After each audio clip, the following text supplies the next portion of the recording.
For the last couple of years, I've been traveling around the country, visiting urban farms in different cities, and just looking at the way people are building systems around urban farming. So not just doing vacant lot farming, but really creating community centers where people are able to come learn, organizations that are building farmers markets and also have community kitchens, and are doing composting on a large scale.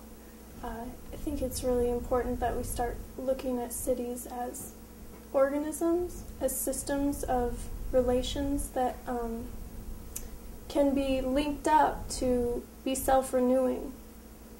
We throw away 200 million tons of trash a year, and 2/3 of that is compostable.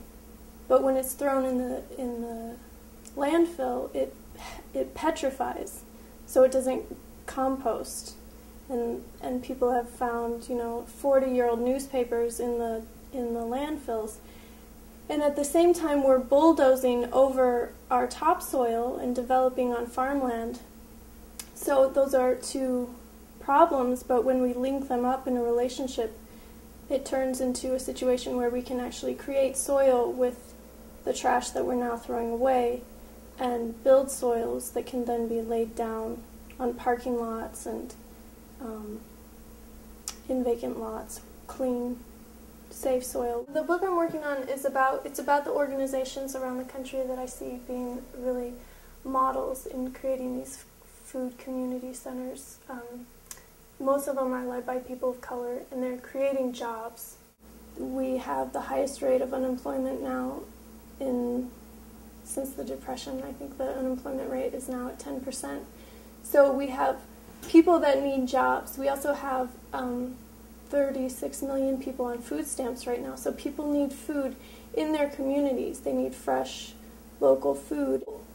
I think we have cities that are full of people who are farmers who don't know they're farmers yet. They've never had the opportunity to farm. Our food system's not sustainable as it is right now. It's dependent on fossil fuels to bring food into cities and also to bring waste out of cities. And we're really going to have to change that. And the other thing is that cities not everyone is getting the resources they need to live to their fullest potential, and it's really important that we use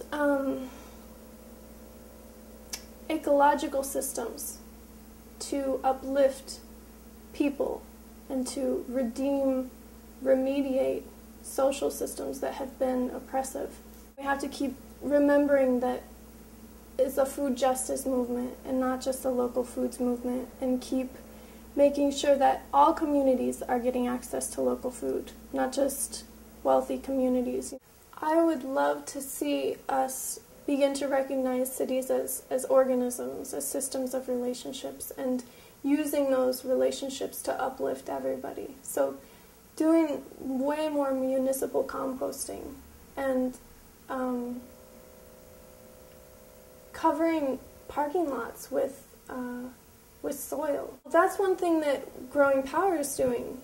They're a really great model for is that they're creating soil, they're building soil, enough soil that they can lay down a growing bed on grass or on cement, and they've done it in both Chicago and Milwaukee, and they've trained people to do it in other cities. In my vision of a really well-working city, so we have a lot more buses, and we have a lot more trains that are getting people around, so that we're going to have a lot of parking lots that are no longer used by cars. And also, in this country, we have a lot of vacant Walmarts around, and those are really vast parking lots that could be farms. In western Massachusetts, New Estros Raíces, they have a 30-acre farm in which they have, they're using goats and pigs to clear out invasive brush and create a nature trail. So people can go to that farm and go on a nature walk, or they lease plots that are an acre to a quarter of an acre to farmers. Many of them are from Puerto Rico who had previously been farmers. And they also have a huge harvest festival every year too, so it's like a celebration.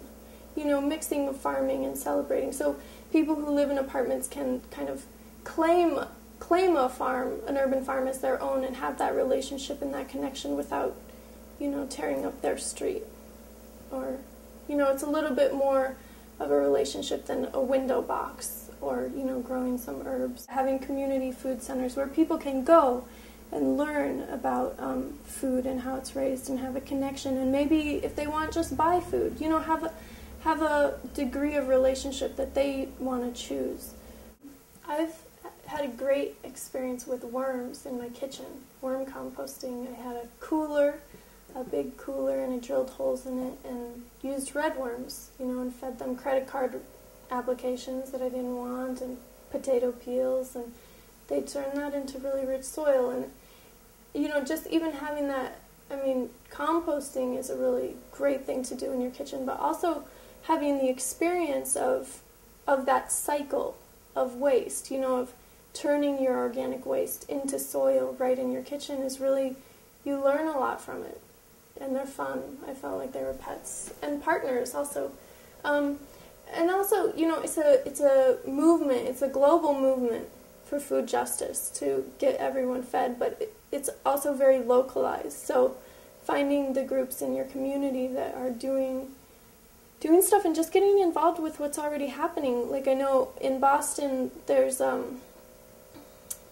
Earthworks is a group that's planted orchards all through the city, mostly in working class communities. They've planted 47 orchards since 1989, and what's really great about them is that they have a support structure for those orchards, and they train people to do pruning, to do organic pest management, and those are really important skills, how to kind of